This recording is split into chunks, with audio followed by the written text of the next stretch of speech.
to a B-Roll Brothers podcast. This is ABC DVD, two brothers' alphabetical journey through a great collection. I haven't seen it, but I hear it's great. It's great. It's real great. I'm Josh. I'm Noah. And today we're talking about Fame. We're going to live forever. We are, a 1980 movie. I've heard this be called the last 1970s movie, and I do feel that, but it is 1980s. Well, you know, it's that made in the 70s, released in the 80s. Yeah. It was directed by Alan Parker, who has done Evita, Mississippi Burning, and for me, The Commitments. Oh, okay. It was written by Christopher Gore. He's done Fame, all the versions. This one, the television version. I think he was also involved with the 90s, or this most recent remake. Wait, there's more than one? It lives forever. Okay. Yeah, apparently they just kept going back to that well. He also did a movie for Fairies, and that was it. That's his two lists. Okay. Starring was a little hard for me to choose, so I just chose three random people. If you think other people are starring in this, you're right. It's starring Barry Miller as Ralph. He was in The Last Temptation of Christ, Peggy Sue, and Saturday Night Fever. Mm-hmm. Maureen Teefy as Doris, she was a part in Grease and Supergirl. And Irene Cara as Coco, and she was in Sister, Sister, and Killing Them Softly.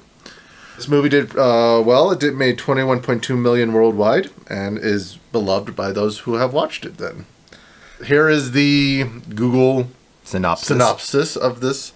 Young men and women audition for coveted spots at the New York School of Performing Arts. Those who make the cut discover that it takes a lot of hard work to become a star, and sometimes difficult decisions have to be made.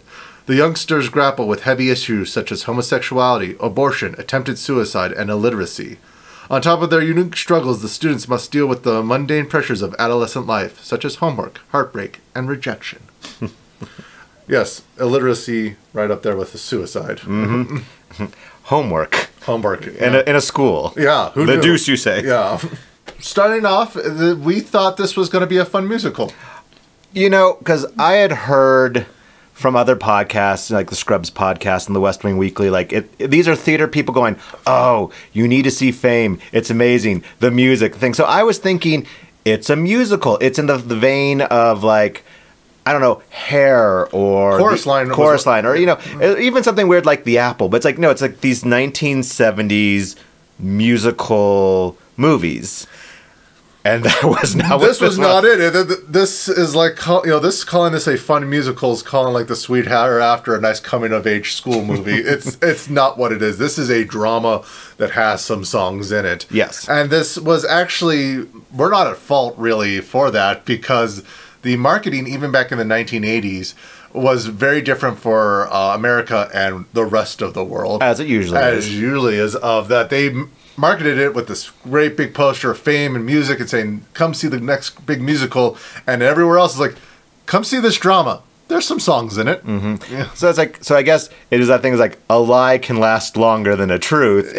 Even we were like, oh, well, I'm going to gear up for a musical. Even in my last, I'm like, oh, it's a bright spot in our thing. It's like, oh, I made a boo-boo. Yeah. Oh, this is not a bright spot. I bet those of you who have seen it and heard us say that, we're going, oh, you fools. You fools, wait till you see it.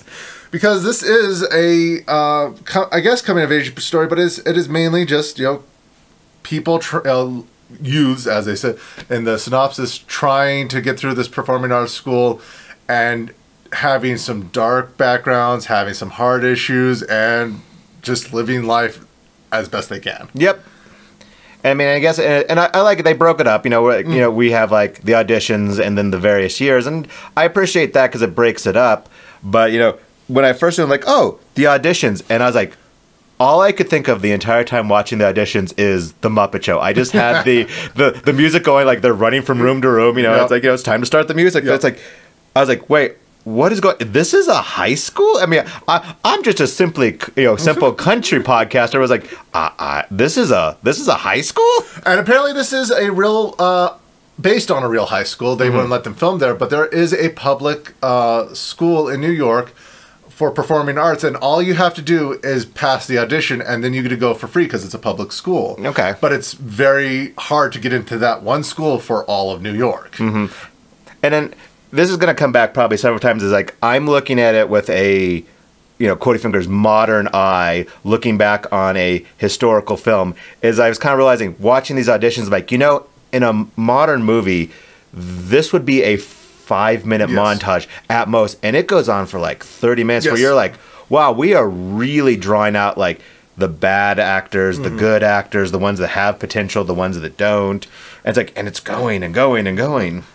Yeah, for a good portion of this movie, I did not know who to focus on. We get these mismatch of noise and styles. We have dance, we have acting, we have music, and I'm going, who am I supposed to focus on? Is it supposed to be the first guy on the screen, Montgomery, or is it supposed to be later on we'll know these characters' names of Dolores and Leroy and Ralph, but I didn't know that at the beginning, and I'm just like, okay, it's just noise.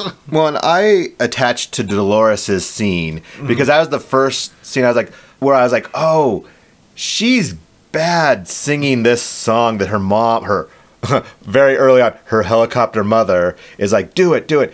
And she kind of metamorphosizes into this dramatic scene where we're like, whoa, no, she's got some chops under there. She's an awful singer.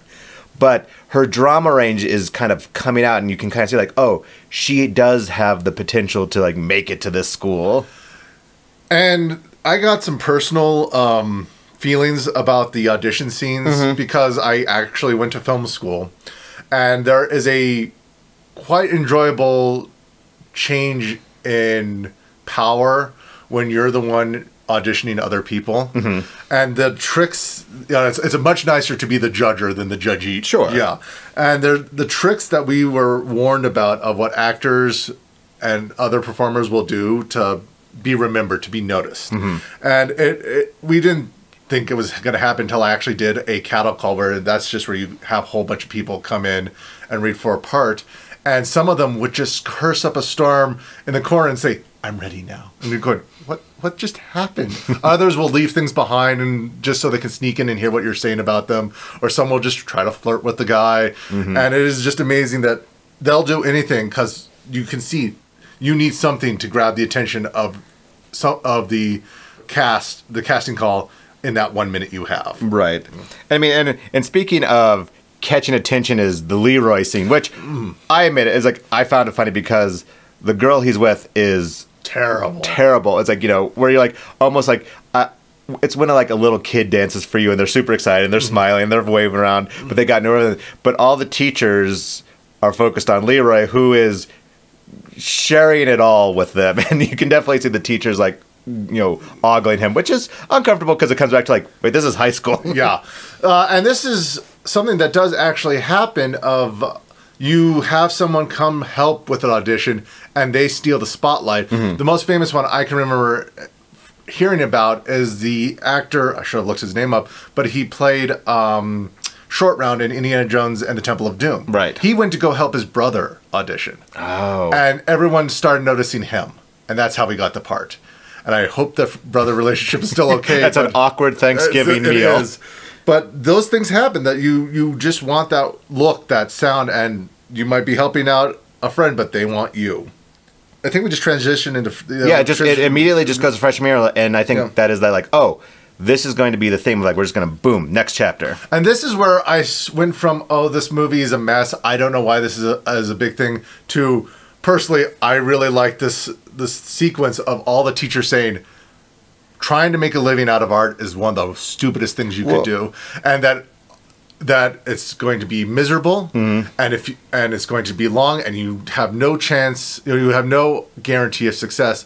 And then I also quite enjoyed that music is the hardest, acting is the hardest, dance is the hardest. And I wrote it. It's like I'm like, English, it sucks. Dance, it sucks. Music, it sucks. Drama, I like this teacher. He's kind of more than. But it's like, well, I'm like, man, this school sucks. I don't want. I mean, I think that's the point. Is for us, we're going to have to look at this and be like, no, I would never want to go to this school. This school seems like hell. It's, crowded. It's dirty. It's run down. But everyone's like, no, this is the place we have to be. Yeah, this is one of the stepping stones to your shot of success. And everyone has that mentality of, I'm going to win the lottery. Everyone else is going to feel, but I'm going to be the one that makes it. Right. And we can kind of see that in the lunchroom scene, which... Our first musical. Which 30 minutes in. And it's like, I enjoyed it because... I do like it's almost like a mashup. It's like I almost want them to have like a turf war, like, oh, the dancers are going to come out and take on the drama. But it is like it's this cacophony of chaos that all of a sudden they start to jive and rhythm together, and like it meshes and it. And it's the first musical that I genuinely believe that a random spur of the moment, well choreographed musical number was realistic. That's like, yeah, this could happen at this school. I believe it. Well, it's like it reminded me. It's like, you know, that old adage, like if you put like 10,000 monkeys on typewriters, you'll get Shakespeare. It's like, well, maybe if you throw 500 art students into a lunchroom, they'll come up with a music scene. Yeah, and then we get jumping from person to person and art to art, and it still was a little hard for me to focus on it. Mm-hmm. Well, it's like I think this one, the draw for me was the interaction between the English teacher and Leroy is. I mean, I wrote, you know, when she's like, put that ghetto blast away, I'm like, whoa, we are in 1980s racism here. No, unabashed, you know, like she just kind of, you know, digs into him, kind of like a drill sergeant. And then at the point he's like, he throws an epic temper tantrum, which, you know, he's smashing windows.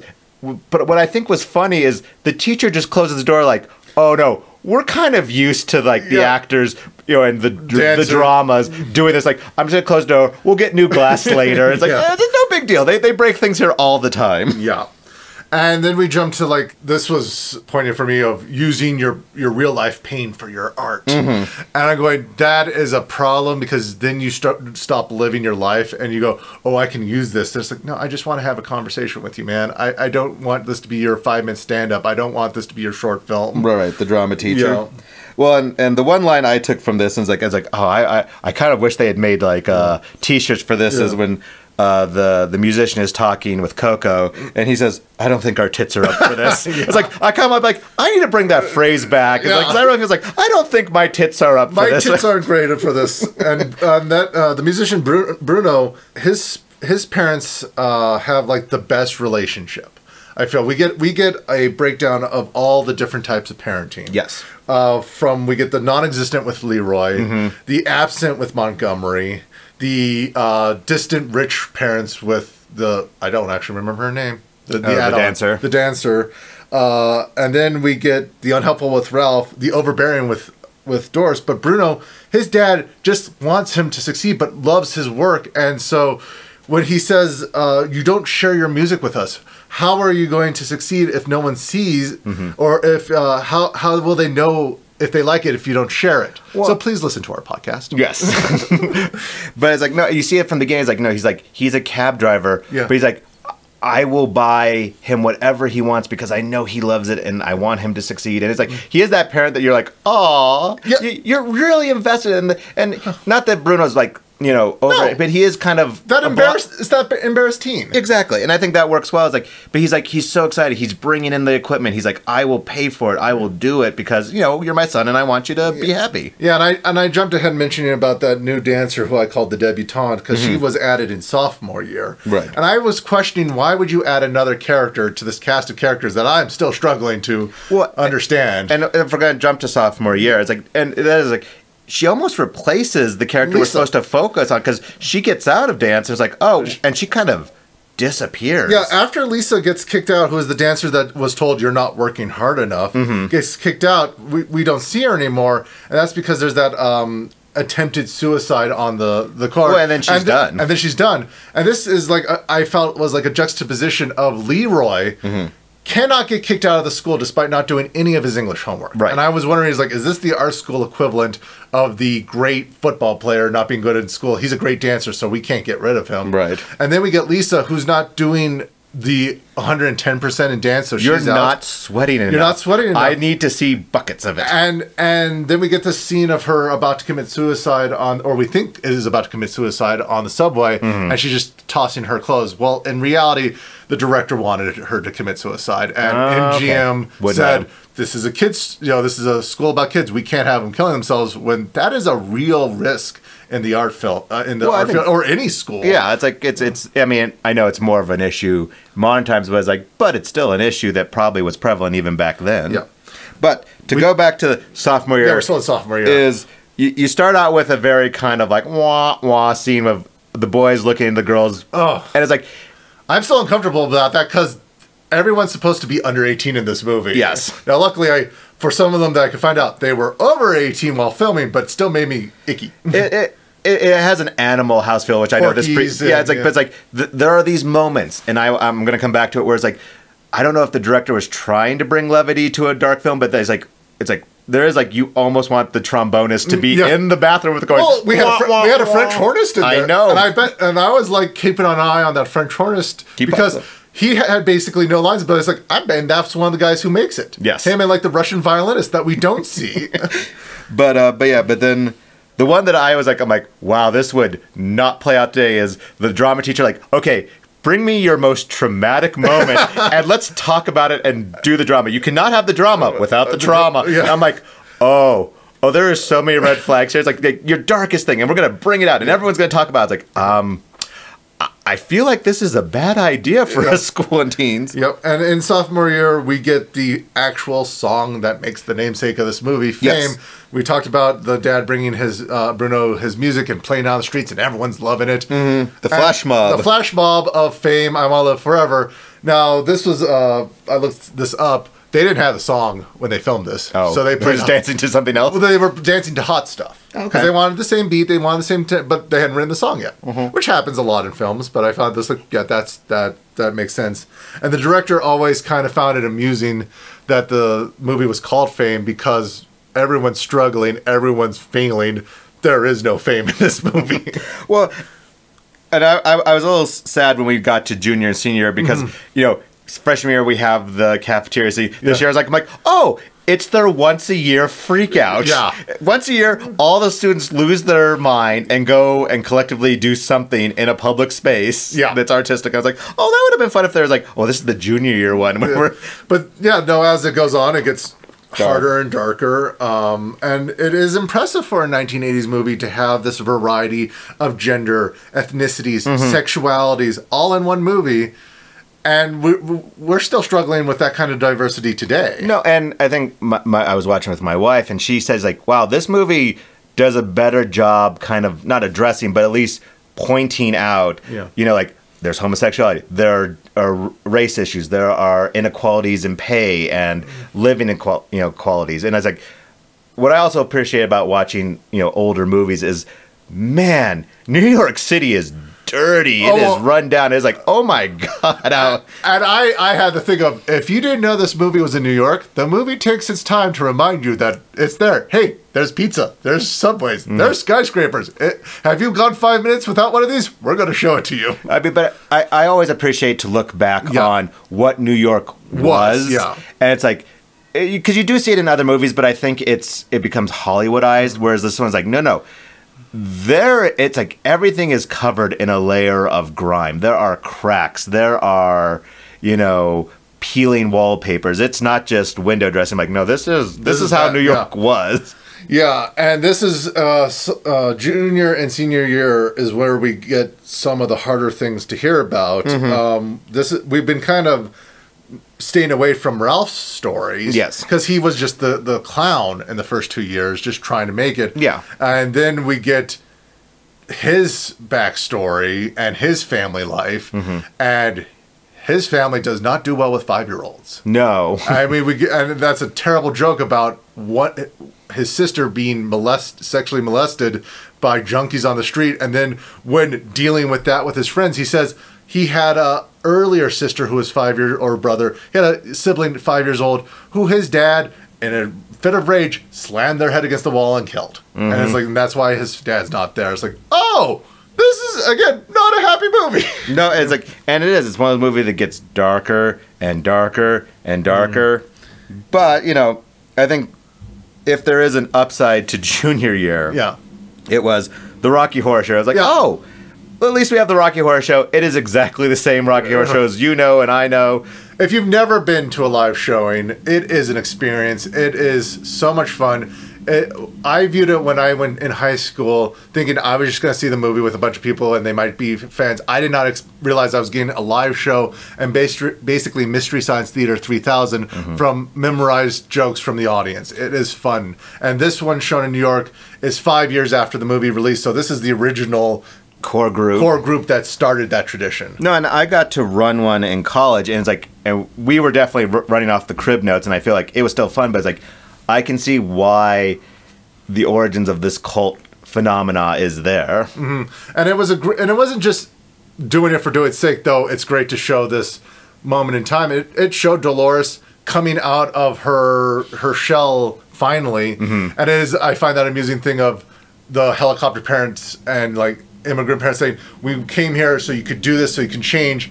Why are you changing? Why are you not my little girl anymore?" And there's that scene with when she's carrying the groceries for her mom, which is an example of like, wow, this movie loves to just gun it sometimes. Like, oh, you're not my baby anymore. I really worry about you. You're going to get an abortion. It's like, whoa, Mom. I mean, that could be more realistic, but it's like, but it is like, it is a genuine fear, and but it is like the movie just hits these gas pedal moments. And it made me question of, was Dolores a unplanned pregnancy with this mom, where it's like, Mom, I only did it once, and then she just kind of looks at her daughter, is like, it only takes once. It's like, were you that once?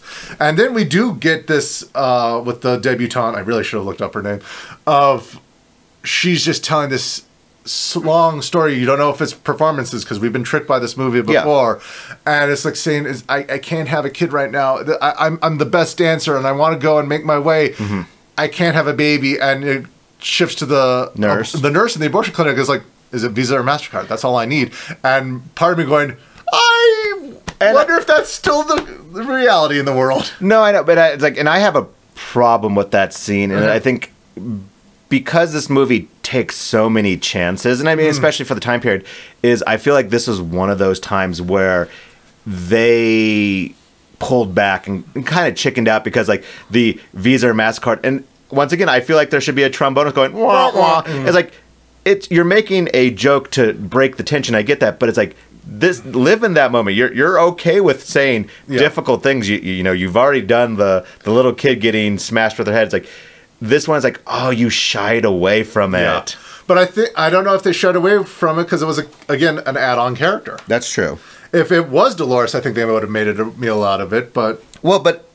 and I'm going to jump ahead because we're going to go to senior year, is once again the hotel scene, which I think is the quintessential scene that gets brought up in... Coco's scene it gets brought up in the zeitgeist, and I think the reason I know about it is because of Family Guy making fun of this with Walt Disney and Minnie Mouse. And so it's like, oh, I know what happens in this scene because of this joke, but then you watch it, you're like, huh. Okay, I mean, this is a very difficult scene to watch. And it is weird because Coco has been kind of portrayed as probably the more astute student. She definitely has her head in the clouds, but she's got a direction she wants to go.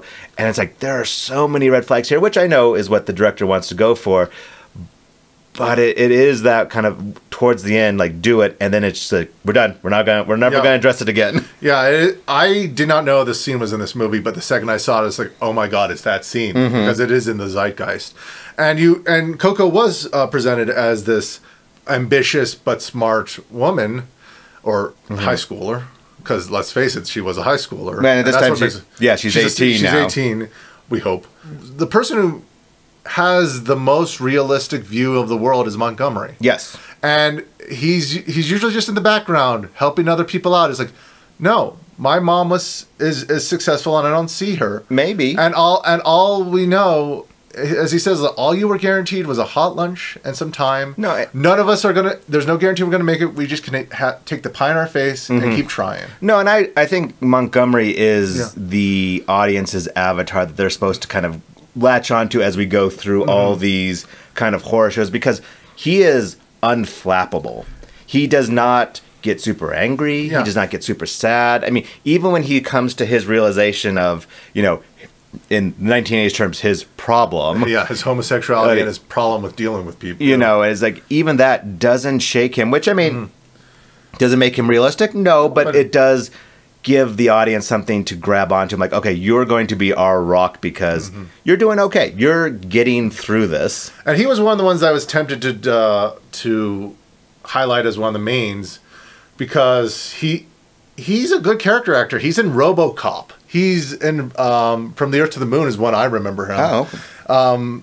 In Apollo 12, he was the command module pilot. Oh, okay. Yeah, that's one of my favorite episodes. So, I mean, I won't lie, and this is me, you know, making light of dark movies. Like, I just kept looking like, this is the origin story of Carrot Top. This is where Carrot Top came from. He got out of this school. He saw all this crap. He's like, you know what? I'm going to be a comedian now. And now we're towards the end, and we get some moments of, well, their career start. We got Coco with her audition. We get Ralph with the Comic Club, which is emceed by Law and Order's Richard Belzar. Which he looks the same. I know. He's got the same manners. He's got the same glasses still. Yeah. And then everyone's trying to get gigs, and I love that they had in their freshman year, there was this one senior who was going to make it. He was the best. He's already getting things, and he's their waiter. Yeah. And that is the thing. There's like, you might make it, you might not, but you're going to have to do other things to pay the bills. Well, and I think you talk to any successful actor, and I'm going to go back to Zach Braff and his podcast, because he mentioned this. He goes, listen, I was a waiter up until the day they gave me my Scrubs job, and then I went in and did my last shift, you know? Because, you don't just go and become famous. Very few people just get off the bus and like, oh, I'm a star. It's like, no, you're going to have to do a lot of crap. Yeah. And this movie doesn't have that, has no clarification or that catharsis of that, like, Animal House post-credit writing of, this is what happened to them. You don't know if anyone makes it.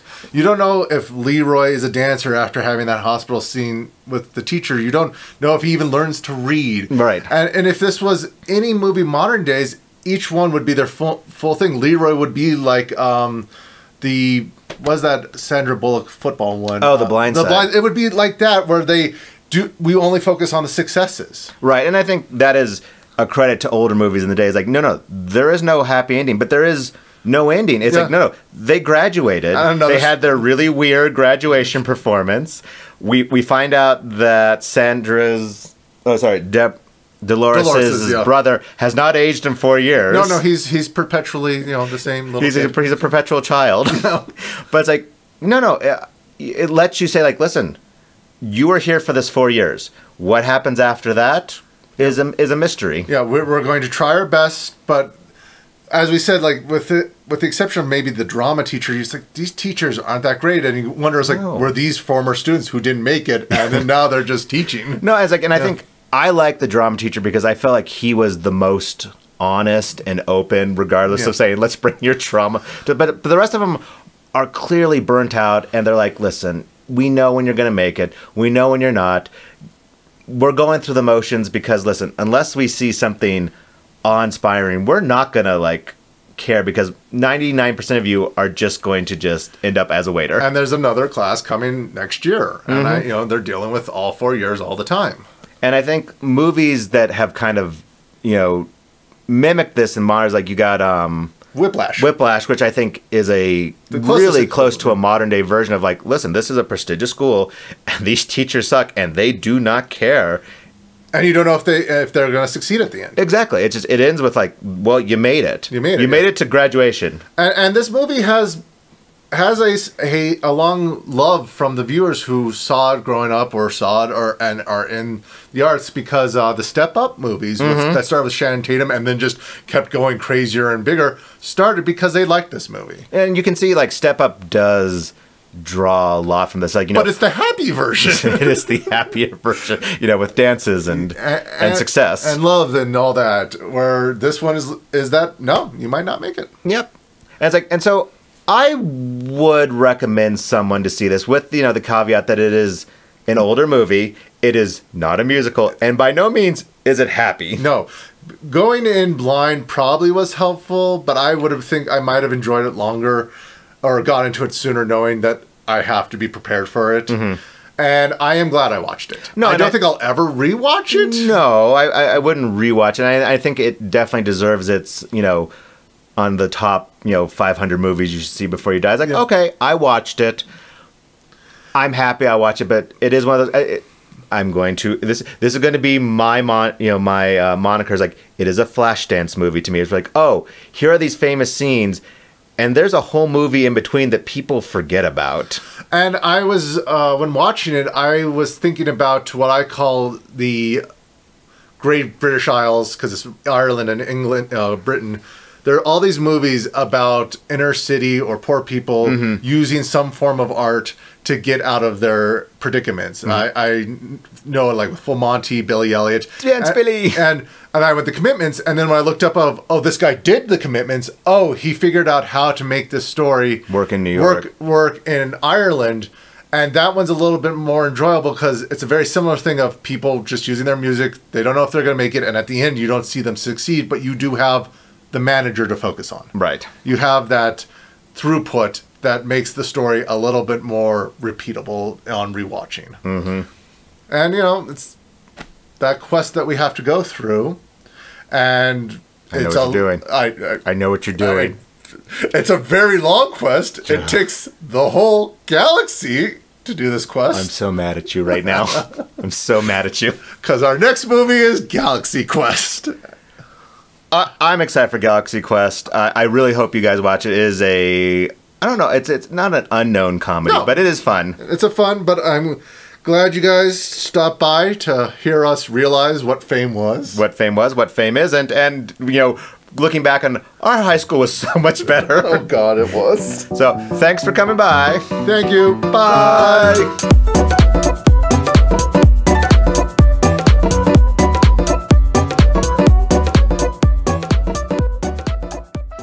I'm so mad at you. I know you're so mad at me. So mad at you right now. If I ever make merch for this, I want a shirt that says, I don't think my tits are up for this. No.